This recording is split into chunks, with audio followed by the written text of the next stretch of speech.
Well, we hit week 8, Shane, and man, did we have some good games here last week. Some big games as well. One of the big surprises was Aquin beating River Ridge by the score that they did, 41-14.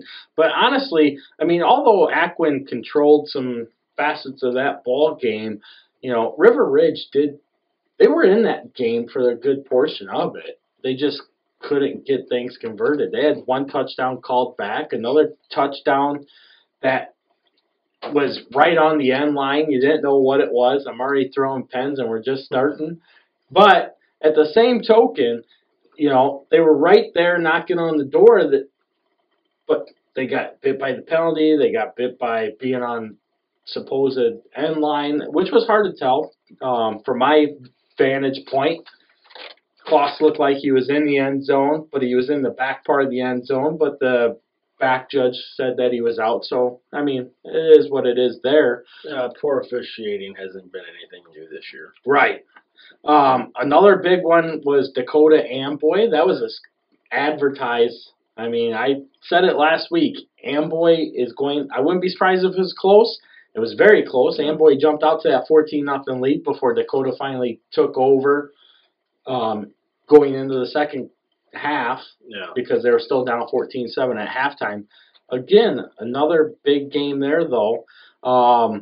Another good one was the Du-Pec upset of East Dubuque. East Dubuque was a team that we were looking at with the potential of being able to win out to make the playoffs, and they didn't even get there. Yeah, it was right there for the taking. And I mean, to backtrack a little bit, River Ridge, you know, if they didn't lose, they were looking at 4-3 and knocking on the door. Obviously, a tough draw with Milledgeville this week, but hoops in down the road. So, I mean, you know, it was there for the taking if they wanted it. So. Yeah, I mean, you had that, and then you look at some games across the state. Again, Aurora Christian losing to Bishop Mac, only 38-13 though. Yeah, that's a problem. I mean, okay, so here's the realistic shot, because I keep getting asked this question. I'm sure you've been asked this question. Yeah. Where's Aurora Christian gonna fall? Well, here's the thing. Aurora Christian most likely right now is going to go 6-3. If they happen to lose, it's going to come to Wheaton Academy in week 9. And if they lose that game, they're still going to be 5-4. And yes, they will make the playoffs at 5-4 because they will be the highest seeded 5-4 team in the playoffs. Well, and all joking aside, my suggestion would be is don't go 8-1. Yeah. Find a way to lose a game that you probably shouldn't in these next 2 weeks. Nobody really wants to see them. Well, here's the problem with that. Right now, Milledgeville's on a crash course for 9-0 and the number 3 seed. Oh. If Aurora Christian loses, be a good time to throw a game. That game in week 9, they're going to be the 14th seed going to Milledgeville in the first round of playoffs. I mean, I've said this now. This will be 3 times. If that's the case for Milledgeville, it was a good season. Just stopping a lot shorter than they thought. Yeah, that's the reality of it. Not to piss people off, but Milledgeville doesn't have a prayer against Aurora Christian. I don't think most teams in 1A have a prayer. I mean, we're looking at an immaculate conception of 2008. We got a couple that we want to see later on the rounds. Yes. That it should be a damn good game.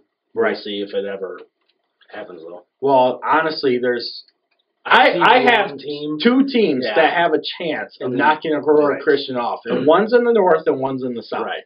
And the one in the south is if they even make the 1A cut last year's title game. Yeah. So and Tuscola might not even make 1A. So I mean, if some upsets happen, if East Dubuque decides to play for a change, although they still they still got 4 Orangeville then at the end of the year maybe. Well, let's see, they got Orangeville and they got West Carroll. Okay, so they got to beat Orangeville. That's very. I mean, it's not done yet. No. But it's not.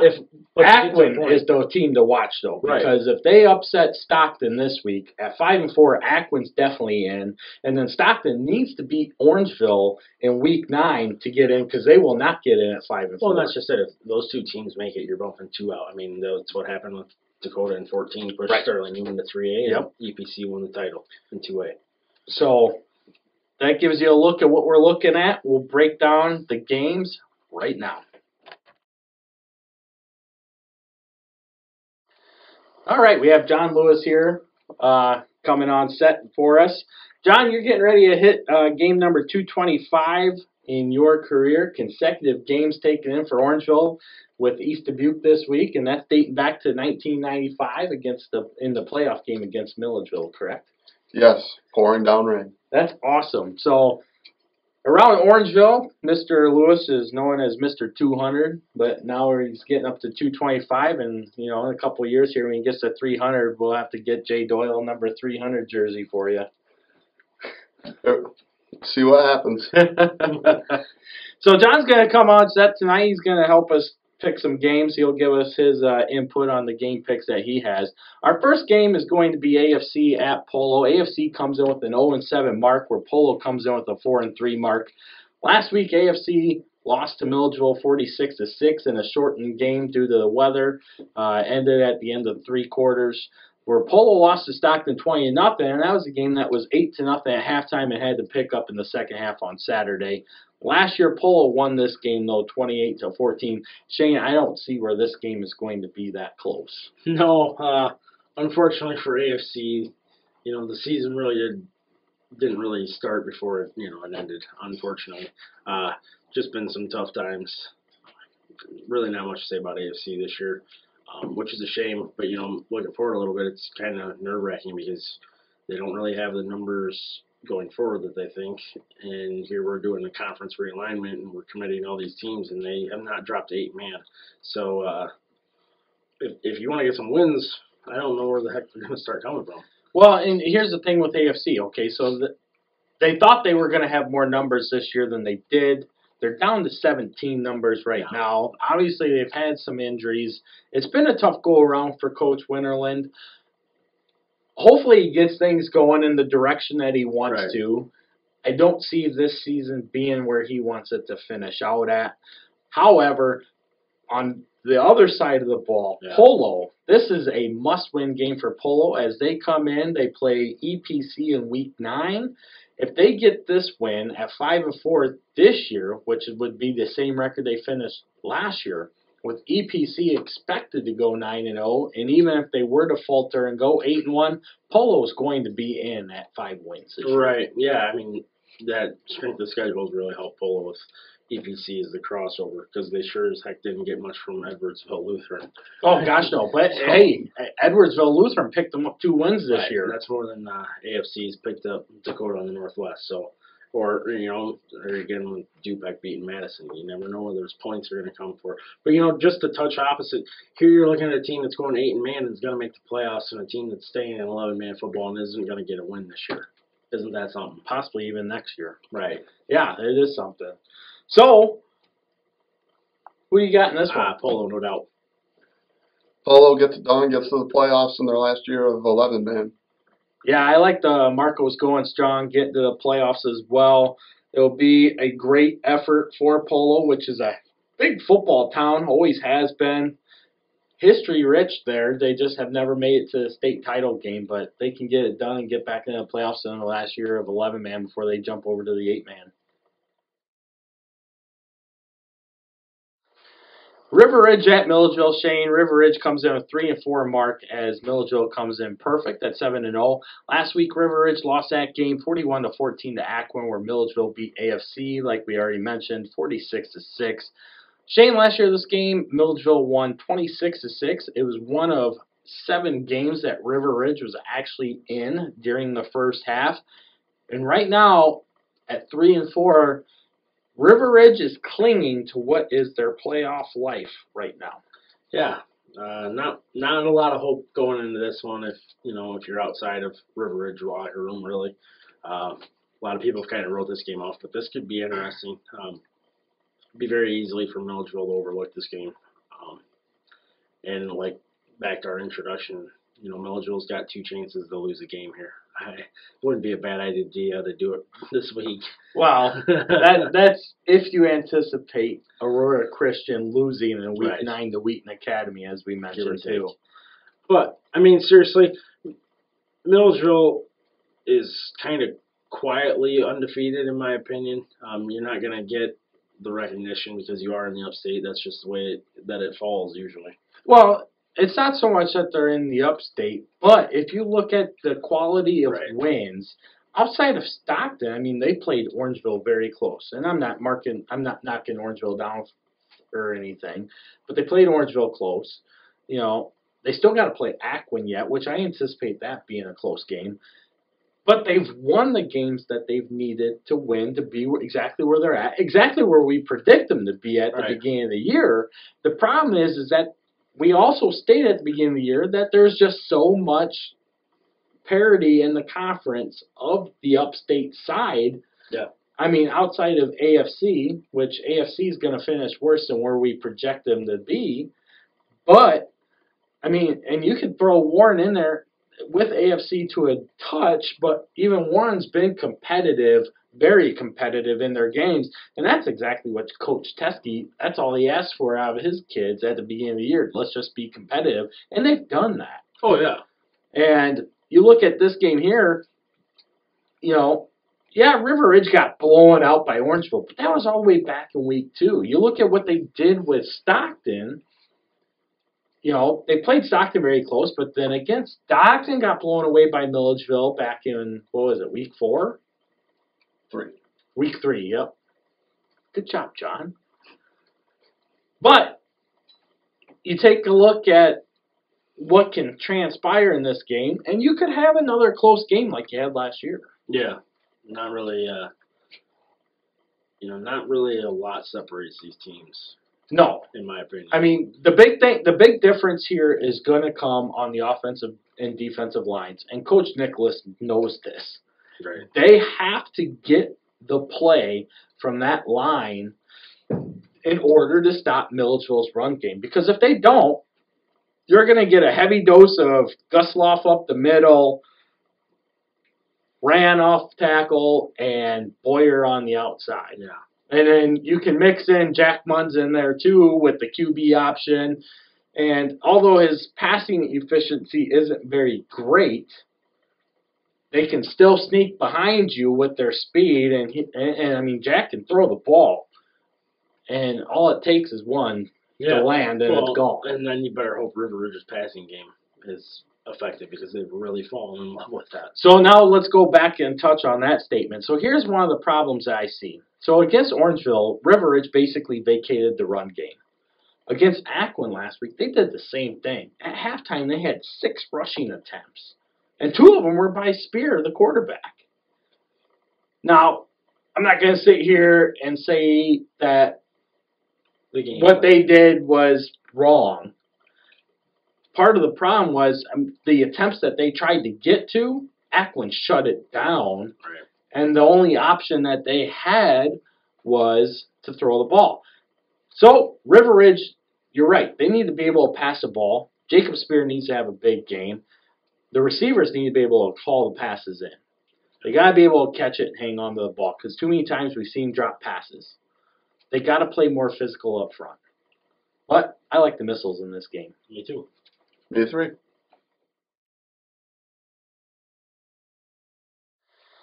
Westmont at Warren. Shane, Westmont comes in with a 4-3 mark. Warren comes in with an 0-7 mark.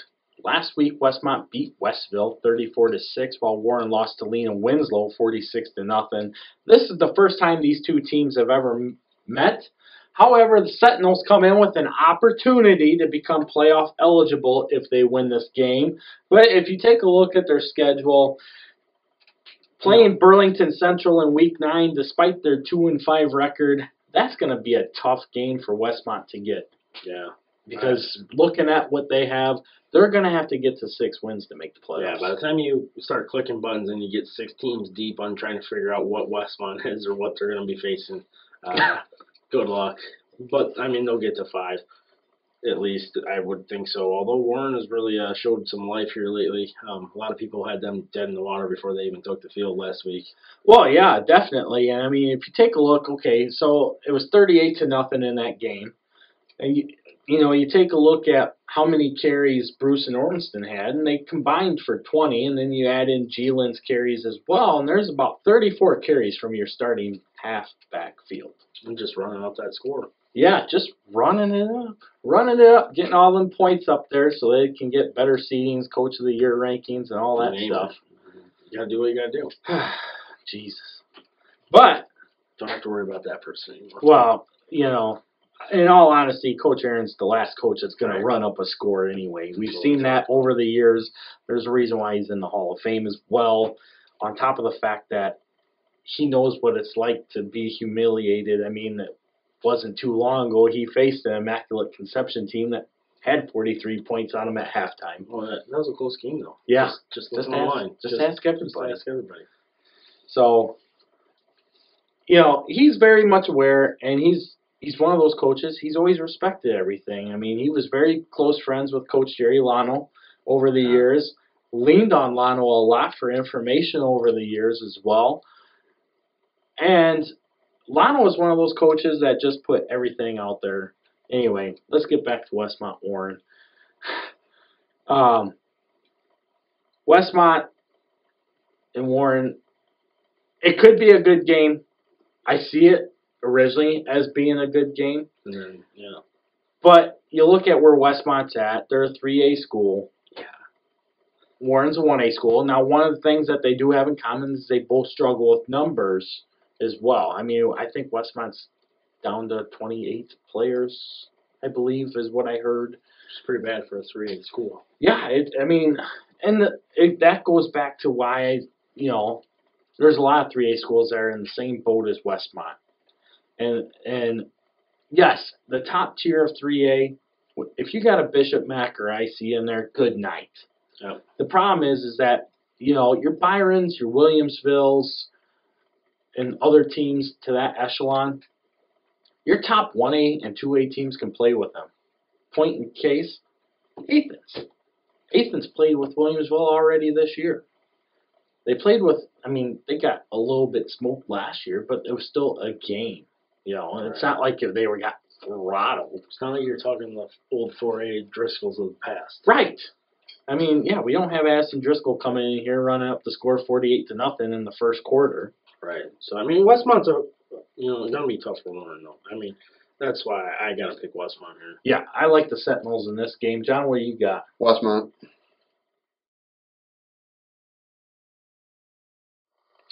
Our crossover game takes us up to East Dubuque, where they're going to play host to the Orangeville Broncos. Orangeville comes in with a 5-2 mark, Shane, where East Dubuque comes in with a 2-5 mark. Last week, Orangeville had to travel down to Toledo. They came away with a 32-28 win against Cumberland in a big game that they needed. It was definitely a desperation mode, so to speak, more so of a must-win game, honestly. But it made them playoff eligible. East Dubuque, on the other hand, lost their playoff opportunities when they lost to Du-Pec 26-14. Last year, this game was that miracle in overtime in the rain in Orangeville, where the Vote for Pedro. Yeah, Pedro Cordero with the extra point kick in overtime to give the Broncos the 7-6 win, which propelled Orangeville to the playoffs last year. Yeah. You know, Orangeville has a good ball club. We've really kind of touched on that all year. Nothing really surprising as far as that goes. They keep getting better, too. Right. Week by week, they are getting better. It's a good time to be getting better because, you know, you got East Dubuque, which we thought this might be one of those games where East Dubuque's still playing for their playoff lives. And then last week happened, and I don't know what you really want to call that. Nothing less than a total crapping of the pants. I mean, realistically. Well, I mean, it's one of those things. I mean, you go into that game with Du-Pec, and you know what you have to do. But if you go back 2 years ago in 2016 when they were sitting at 4-1, yeah, all they had to do was get one win out of 4 weeks. That schedule was so front-loaded. It was front-loaded. There's no doubt about that. But they had their opportunities, and they got throttled 43-0, 43-0, and then they got lit up by West Carroll in Week 9. Right. And realistically, you know, I don't know the exact details of that game because I really didn't do my homework on this as far as, you know, Brett Bach's injury and how that all played out. But, you know, the more you think about it as the week goes on, it's not really surprising that you can lose to a Du-Pec. They're kind of a pesky team that if you fall into the way they play, you can lose to them. Well, and that's just it. I mean, they play with that chip on their shoulder. Right. For being where they're at, not in a bad way, but they I are like kind of, it. I like it. I like it. Yeah. They're cocky, they're arrogant, Yeah. and they play that way. And there's nothing wrong with that as long as you keep it within yourself. And they keep that, and the talent gets to where it's going to be. That is a dangerous combination. Exactly. How many times have we seen teams in the past have that? EPC, Dakota, Lena Winslow, Yeah. Forreston. They've all had it. They've all had that edge. Right. That's why they win state titles. Yeah. Du-Pec's got the edge. Now they just got to make it happen. Right. But East Dubuque here, they definitely did not do any favors for themselves. Obviously, when Breitbach did get injured, it forced their hand to put Lane Boyer back at quarterback, which isn't a bad option. That's exactly what happened to him with Dakota last year. Yeah. And Boyer lit him up. Well, in this game, Boyer had over 200 yards passing once again. But the problem is you're more effective when you got Lane Boyer out in the field doing things for you. Absolutely. Yeah. And you got Breitbach at the quarterback position. And, and for Orangeville, this is a chance to get another win, improve that seed, in the playoffs. I mean, they're already going to be making it. So yeah, they're going to be making it. They need this win, like you said, to improve their playoff seeding. Right now, they're projected at 6 wins. So that gets them in, for sure, and clinched. I would not be surprised to see 7. No. I mean, they have the opportunity for 7. They also have the opportunity for 5 or 6. They're right there. We talked a little bit earlier, you asked me, how do you feel about Orangeville winning out? I said, it's very possible, and it's also possible they lose out. That's just the way the schedule's falling here at the end, because you don't know, realistically, if an East Dubuque team shows up like they did it sometimes this year, it can be a pretty hard game for Orangeville. But if East Dubuque shows up like they did last week, it shouldn't be a problem. Right, exactly, and that's just it. I mean, there's not much more to say on top of that. So what I do like about Orangeville is they have been consistently getting better every week, and they've been physical from week 1 on. I like the Broncos. I do too. I think John's going to take East Dubuque here. Yeah. You're wrong. We keep the ball rolling and get a big win over East Dubuque. It'll be closer than you think. Can't sleep on them, but hopefully keep the ball rolling this week.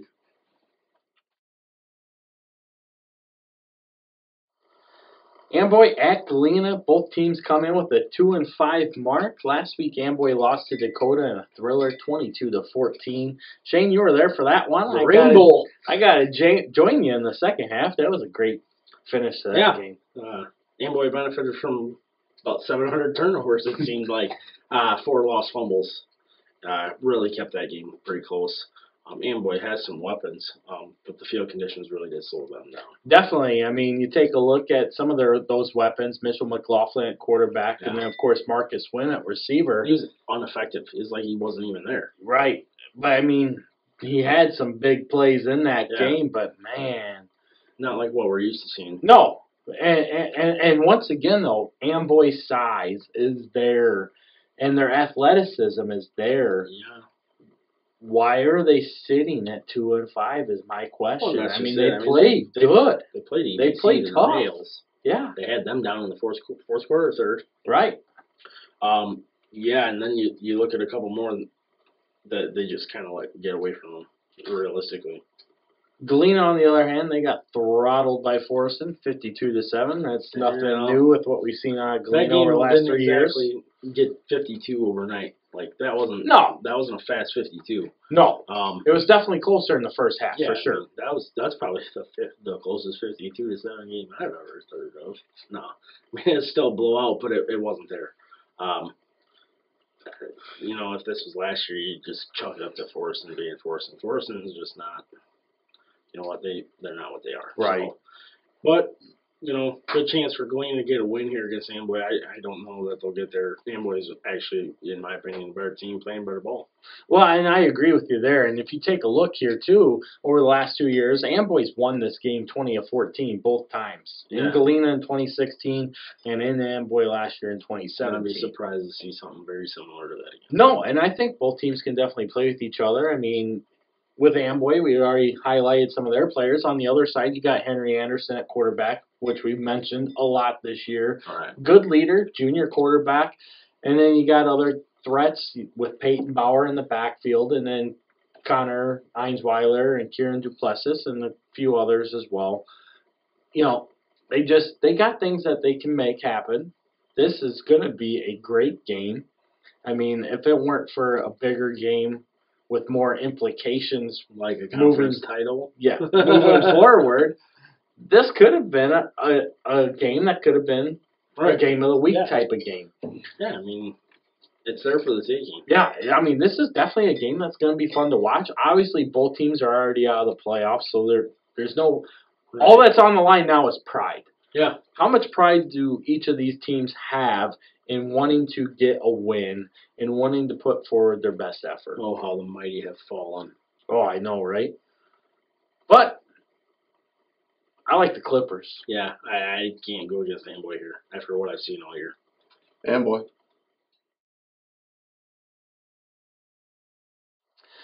Du-Pec at Lena Winslow. Shane, this is a game that Lena Winslow should see win number 7. They come in with a 6-1 record. Du-Pec comes in with a 2-5 mark after a big upset win over East Dubuque last week, 26-14. But it is a game that we did originally pick Du-Pec to win at the beginning of the season, as we had East Dubuque going 0-9 on the year. Yeah. Lena Winslow, on the other hand, took care of Warren 46-0 in a game that apparently they shouldn't have even played to a 46-0 score. They should have just stayed home in Lena, according to some people. But just sent the JV team, but that didn't work out very well last year, though. No. But Lena Winslow won 44-8 last year against Du-Pec, and here we are. The Du-Pec Rivermen are going to the Lewin Athletic Bowl to hit the Panther Den. Yeah. I'm going to go a little bit of a different direction with this game from Lena's perspective. Kind of just to touch back on what we talked about a couple segments ago, how Du-Pec plays with that chippiness, you know, that kind of little tick that's in your head during the game.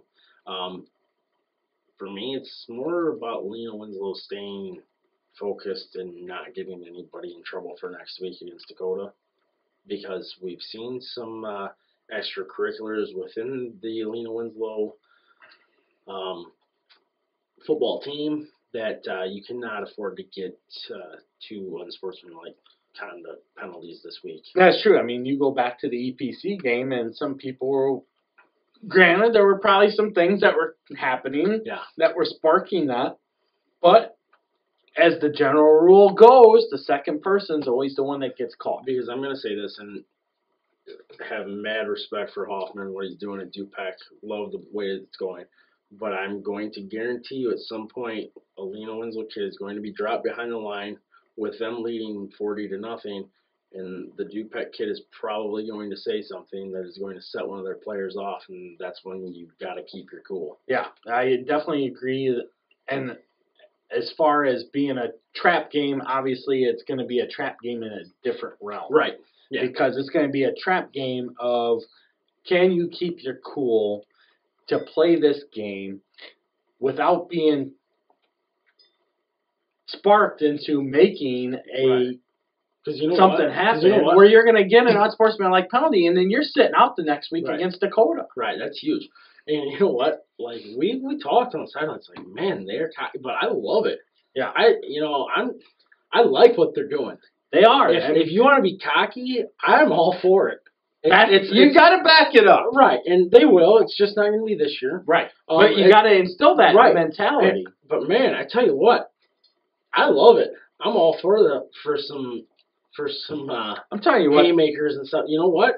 Let it roll. Yeah, let it roll. You know, it's pretty cool. You know, they come out with the new uniforms last year, and people were complaining because they mixed the colors to go with the two schemes to match the two schools, which I thought were awesome. I think the uniforms are awesome. I think the uniforms are awesome. I love the little anchor on the back of the helmet that they got going down through the center. I mean, everything about them, they got the look, right? Yeah. Now you got to get the play. And you got to get the play to match the look. It's coming. Yeah, it's coming. You're right. They're cocky. They're arrogant. I'm on board with you. I love it. I love it. This is not the team to be doing that with, because they're going to punish you in more ways than one. But, like you said, it's more critical for Lena Winslow to keep their cool here. And because you got a much bigger game coming up ahead of you. Yeah. And if you got key players out, you're going to lose the conference title. Well, you're not going to win the conference title, but Depending. it depends. Yeah, we'll get there in a couple minutes, but right. You have the opportunity to still win a conference title. Actually, if you lose players, you're going to lose. Actually, Galena Winslow's automatically eliminated based on my math on that. They cannot win the conference. It's over. Well, unless EPC happens to lose their last 2 games, which is not going to happen. Well, if EPC loses Dakota, as long as Galena Winslow wins out, but EPC has the tiebreaker head-to-head.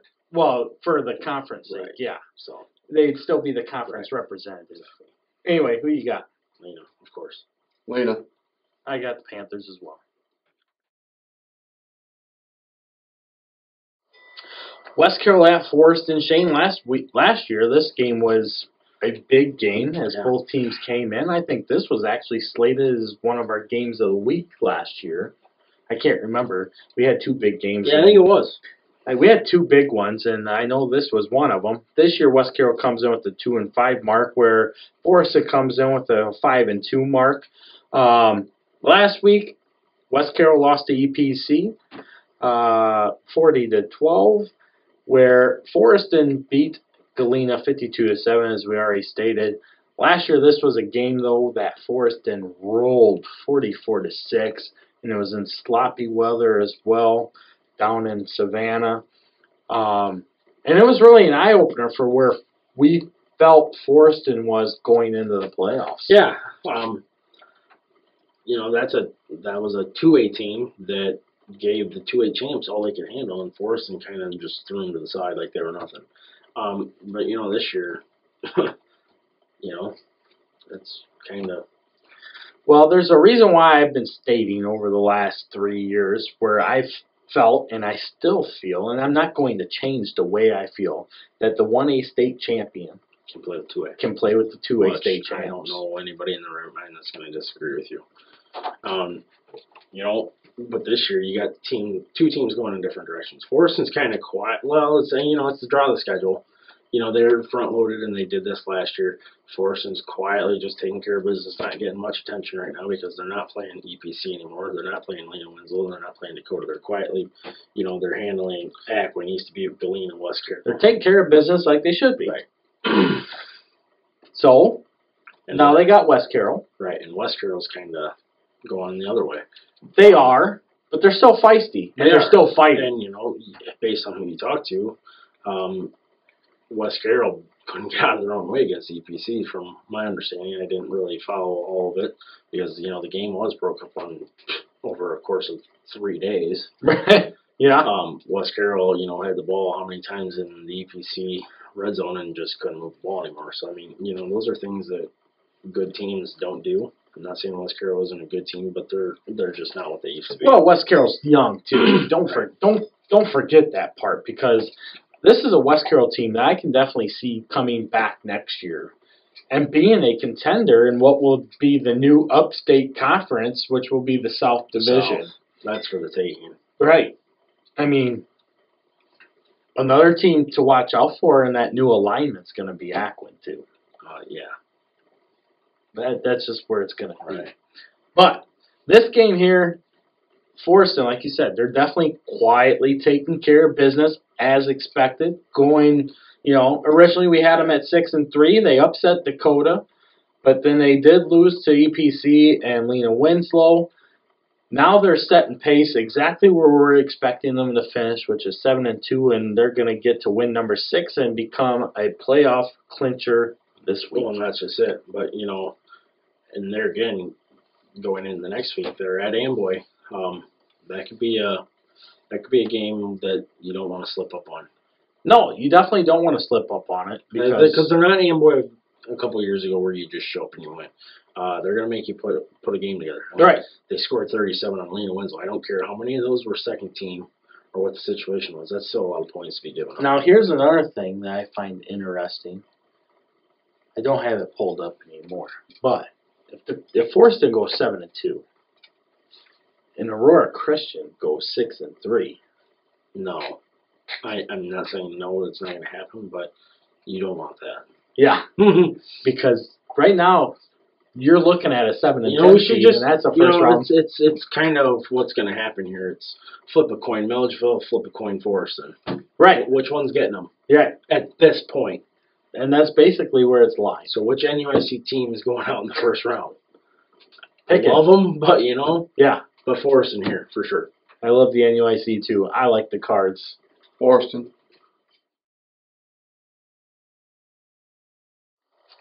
Our Upstate game of the week takes us to Aquin and Conley Field once again, where they're going to play host to the Stockton Blackhawks.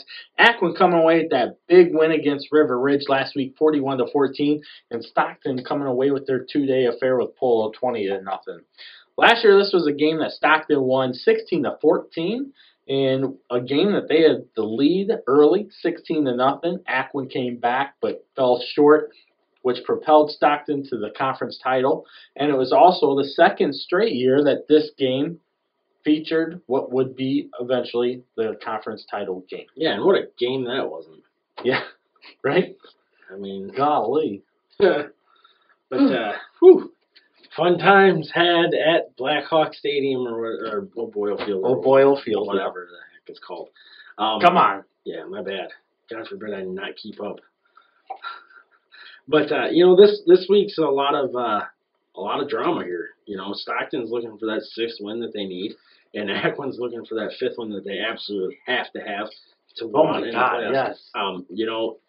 Maybe years past you look at this game and you think, okay, one's 7-1, one's 6-1, one's 7-0 going into this week. We're playing for the conference championship. Or 7-0 like we had a couple years ago. Yeah, I mean, this game isn't quite what it used to be, but yet, in my opinion, this year it's even more so than what it used to be, because what team is getting in and what team isn't. Right. And there's a lot more on the line, and to be honest, I mean, this isn't the Superfly Blackhawks of recent years. Right.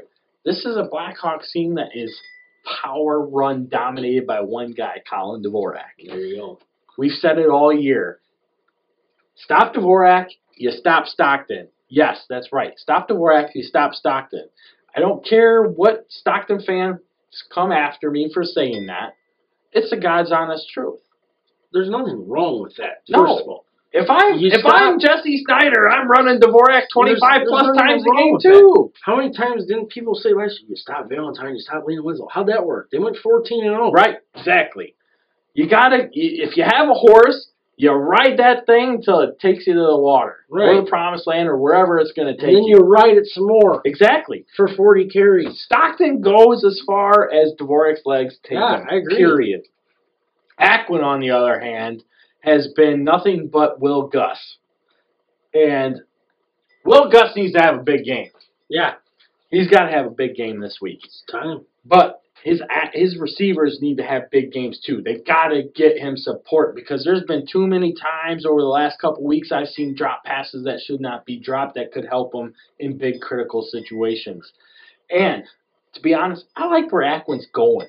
Last week we said that they were trending down, River Ridge was trending up. Yeah, that worked out well for our prediction, didn't it? It did. It did not. That was terrible. They proved us wrong, which is great, because that's what, honestly, I don't care who I pick. I really don't. Do I like to be correct? Absolutely. Who doesn't? But I like to see great ball games. Well, that's just it. And I don't care. We've said it before. We're here to light fires. Half our followers don't like what we say and want us to be wrong. So why should it be any different? Exactly. I like it. Yeah. Because if I'm wrong, guess what? It means that the level of play is better. Right. So here's the thing. Aquin has consistently gotten better, actually. I mean, yes, they were on a downward trend, but hell, the 3 games that they lost in a row, they were projected loss. I didn't project them to lose against Polo, but the other 2 were projected. You projected the 3 in a row. I did. Okay? Yeah. Here we go. All right? Aquin's line play is getting better week by week by week, and this is why I say the next 2 years, watch out for Aquin, because this is a young team. Very young. I mean, yes, they have senior leadership. They got Patrick Cease. They got Logan White. Good leaders. Absolutely good leaders, good senior players that have played in big-time games in the past. But you have a core nucleus of sophomores and juniors that are your starters. I like where Aquin is trending after that big win. Yeah, I'm not going to sit here and say that I'm a hypocrite or whatever. Yeah, I did think River Ridge could play with them last week. Quite honestly, River Ridge did play somewhat with Aquin, but Aquin did what they should have. They dominated the line of scrimmage. They controlled the ball. You take a look at time of possession in the first half. I mean, it was 21-7. I already state or 21-6. I already stated that River Ridge had a catch in the end zone that got called back that could have pulled them within a touchdown before halftime, which was critical. But at the same token, you take a look at that game and the way that they were running the ball, just physically. I mean, Ethan Yount looked like an all-stater last week. He was running hard, churning through defensive players. Okay? Right. That is the type of play that they need to continue to have moving forward. And if they do that, they have a very good opportunity to beat Stockton. Well, they do, and that's just it. Everything you've listed is crucial for them to win. But I'm going to take this a little bit of a different direction because I don't think they're going to get there. I'm going to say right now I'm going to take Stockton. But for me, for Aquin, I'll talk about Aquin here. You talk about that nucleus more toward to next year, and you look at the conference realignment a little bit. That only helps them. Yes, you play EPC and Forreston, but that competition will get you prepared for where this team's ultimately going. Like you said, this is a young ball club. It is. John, you've seen both these teams play. What do you think? Stockton, like you said, Dvorak's a beast. They have a couple other pieces, but Dvorak, he's a good back. Aquin, they have a little more weapons in my opinion, but I'm taking Stockton. So I agree with you on having Aquin with more weapons. Here comes the Aquin pick. I can hear it coming. Yep. But here it comes. Aquin does have more. Yes.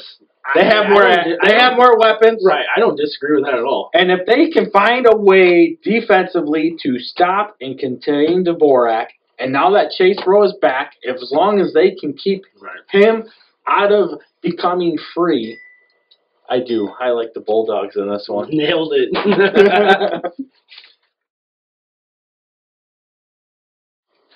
Our Northwest game of the week takes us back to Lanark, where EPC comes in with a perfect 7-0 record, and they are going to play host to Dakota, who has a 6-1 record. Last week, Dakota squeaked out a win over Amboy 22-14, where EPC beat West Carroll 40-12. Last year, Shane, Dakota won this matchup 21-6. If you take a look at the last 2 years, Dakota EPC, so we're talking the 2016 team that went 8-1, and we're talking last year the 2016 team or 2017 team that went 5-4. Both years, Dakota and EPC have been right here, just like this. I'm going to point out one other thing, and I know you're on board with this. You look at that Amboy score. Who else had a tight game with Amboy? Well, and I'm going to take it one step further. What was the exact same score against Du-Pec? Oh. The exact same score. Yeah. How about that? But that don't mean anything to me. No, it doesn't. Because EPC is going to have the conference won by halftime. Yes. I definitely agree with that. The reason why is you take a look at what EPC's done this year already. Obviously, they upset Forreston. Granted, it was a game that we had originally picked them to beat because I'm not sure what you had. I picked EPC in that, if I don't remember. No, we both picked Forreston that week. Okay, well, but at the beginning of the season, I think we both had EPC. Sure. I know I had EPC at the beginning of the year because I had EPC predicted to go 7-2. Their 2 losses were going to be to Lena Winslow and Dakota. Right.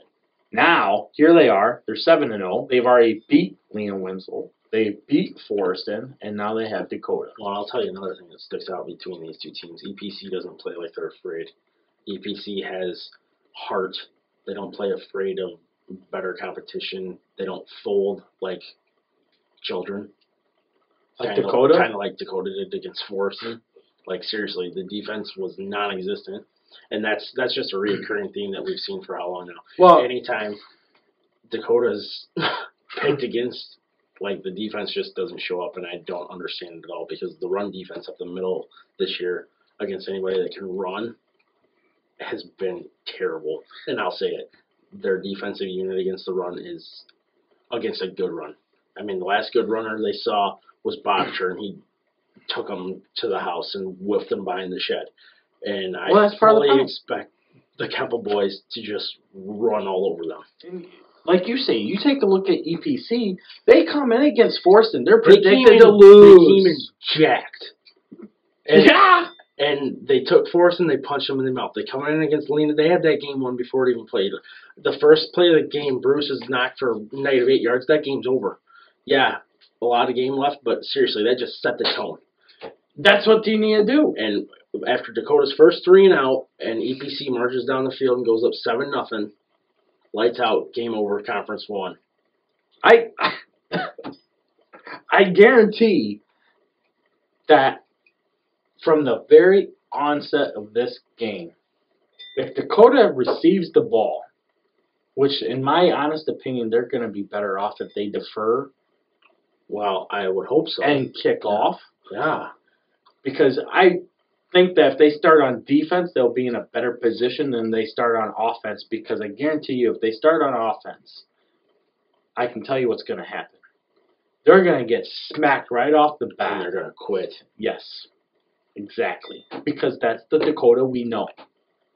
That is the Dakota we know right now. Well, another point offensive we haven't even touched is that Moyer's probably going to be the starter here. And, you know, Clark is huge as far as what their offense is doing. When Moyer's in there, I don't know whether this is a spread team or an old Dakota team, because the play calling is such that we're still running double leads, but yet you want to be a spread team. Like, what are you? Pick one, please. Well, that's just it. For the love of God, pick what you are. You got to have an identity. And from a couple weeks ago, you know, they were running the pistol, which was great. You're running a spread option offense. And that's what they want. But you have But last week, you're right. You're going back to a wing T type of offense. You have to fully commit. What are you? What is going on there that we don't have full commitment? I don't know. I'm not going to try and guess, but... Yeah, you do. But it's another story. People, just pick one, please, and go with it. I mean, Dakota doesn't have the size to run what they used to. They need to find something that works. The spread has worked against East Dubuque and, well, half of West Carroll, East Dubuque, Du-Pec, and none of Amboy, but that was a different weather conditions. Sophomore quarterback who struggled with nerves and all that. You know, if Dakota has any chance of this, they need some help, and I don't see it coming this week. Well, one of the things that they got to be able to do is they got to be able to sustain drives. And against good quality teams, they're going 3 and out. That's not sustaining drives. And then on top of that, they're getting slacked on defense. It's okay, you can laugh. Well, and another part, if you're going to run the spread and you're going 3 out, that's a problem against good teams because you're taking, 50 seconds off the clock maybe? Right. Pretty much. It's a lot of time. On EPC's end, just going to run it down. You know, you get the Keppel boys running, you get smart. McNutt's got them running a spread offense where they can pass and they can run. And, yes, last week, Dakota came up big in pass defense. You played 2-5 Amboy. You're not playing 7-0 EPC last week. And there were times, I mean, I see it. You got people that aren't even lining up watching the person that they're supposed to be defending. They're watching the ball. Well, the last play of the game. How do you keep track of the person you're defending if you're watching the ball? It was just something so simple that the last play of the game ended with a penalty. But the reason the penalty, I mean, the defender let the guy behind him. The last play of the game, a Hail Mary situation, Amboy has to score a touchdown with no time left to win, and you let a guy behind you, you know, you get flagged for it, you can live with that. How does that happen? Right. That's not good pass defense. No. It's not. No, it's not. It's not at all. And I get it. We play in a run-dominated conference. Right. There's no doubt about that. This is a run-dominated conference. Your corners typically are going to support on run defense. That's not happening here. Amboy's not a running team. Right. Well, How many times did they throw the You ball? saw the linebacker. 37? Well, you were there for that point. The linebacker waited 10 yards before he wanted to lay a hit, and he had the sideline for help. Yeah. Come in and make the play. You got to attack it. You got to attack the run. I mean, what are we sitting back for? Hit the person. But it's over my if they would sit back and wait, EPC is going to be more than welcome to keep punching them in the mouth. And to me, EPC big. This gets ugly. This is going to get ugly. You know, last couple of years, EPC and Dakota, boom, right there, and you could pick either one. I don't see that this year. I like EPC. John? EPC. Yeah.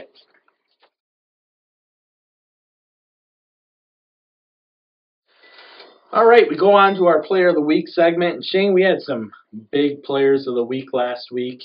Good play all around, actually. We had, like we said, we had quite a few good games. Some games turned out the way we didn't expect. A couple upsets here and there. How one kid got named. We didn't expect that someone from their team was going to get named. Right, exactly. But it happened. So, here we go. First up is Drew McGovern from Stockton. Offensive lineman, defensive lineman.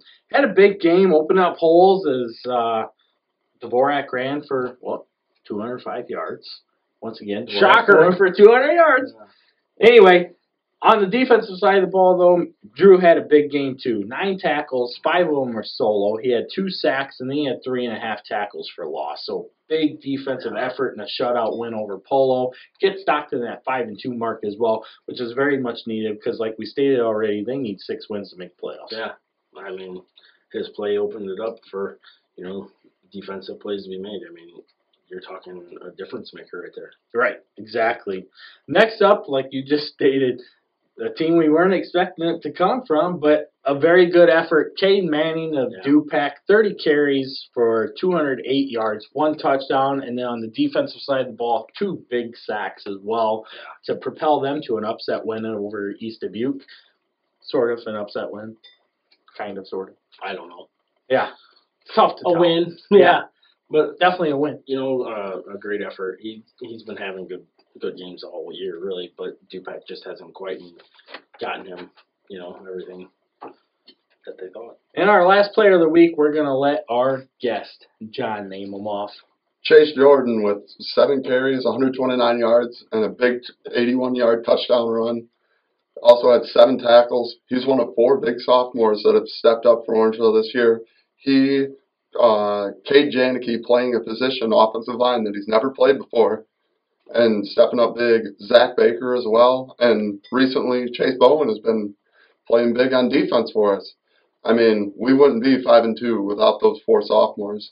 I mean, sure, we get some guys that get the headlines, but there's the 4 sophomores that do the dirty work. Exactly, and to highlight on what John just stated, I mean, Chase Jordan had a huge game for Orangeville in their win over Cumberland.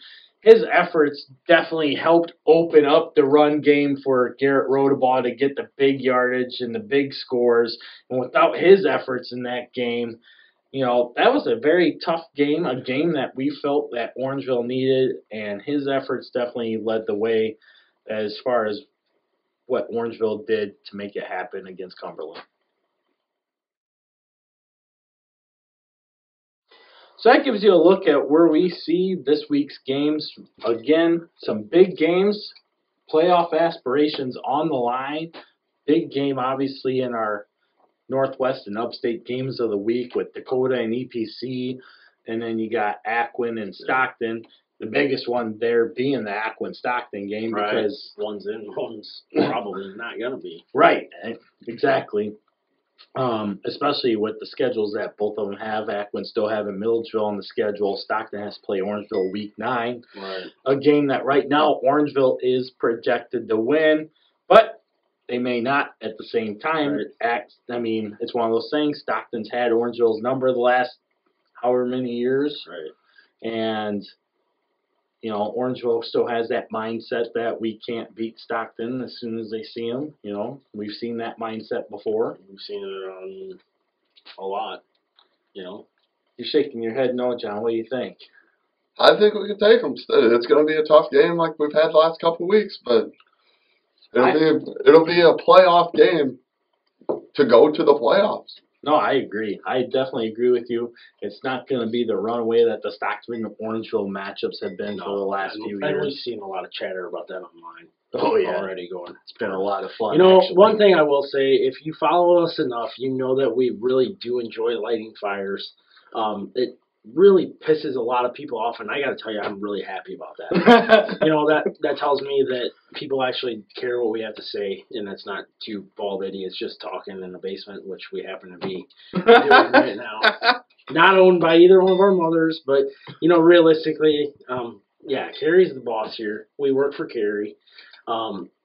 Let's not kid ourselves. Right. And without Carrie, you know, this doesn't exist. You know, this is normally a point that I'll throw out at the end of the year. You know, it's just been fun. This week will be another fun week. I really enjoy firing people up and pissing them off. I like it too, and the reason why I like it so much is it does provide better football. I could not tell you. You know, people think that we're just rambling on and on and on. Honestly, people, we have just about every coach in the conference talking to us every week. And what is great is the fact that, you know, the information that we give, they're printing off in their locker rooms and put it up as bulletin board material. And I like it. Right. Because if you got to take what we're giving you for an extra edge, have at it. Have at it. Right. I've lit so many fires over the years because I go a little off the rails. You know, that's why we call you Salty.